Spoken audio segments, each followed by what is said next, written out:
अमरावती शहर पोलीस आयुक्तालय अंतर्गत हल्ली अनेक गंभीर घटना घडल्या आहेत। नुकतंच नागपुरी गेट पोलीस स्टेशनवर तुफान दगडफेकीची घटना घडली होती। आता 48 तासात तब्बल 3 मर्डरच्या घटनेने शहर हादरले आहे। अशा स्थितीत शहरात अवैध धंदे यासोबतच गुन्हेगारी प्रवृत्तीवर अंकुश आणि नजर ठेवण्यासाठी याआधी दबंग पोलीस अधिकारी म्हणून ज्यांची ख्याती होती अशा पोलीस निरीक्षक आसाराम चोरमले यांची थेट विशेष पोलीस पथकातील पोलीस निरीक्षक म्हणून धुरा सोपवण्यात आली आहे।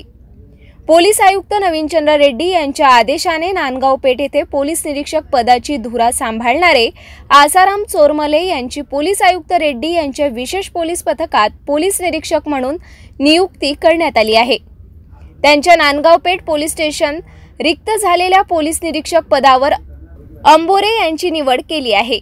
विशेष शहर पोलीस पथकात एकूण 20 पोलीस कर्मचारी कार्यरत असून आता आसाराम चोरमले यांच्या नेतृत्वात शहरातील प्रत्येक भागात वाढत्या गुन्हेगारीवर अंकुश लावण्याचा आणि धडक कारवाई करण्याच्या तयारीत लागणार आहे।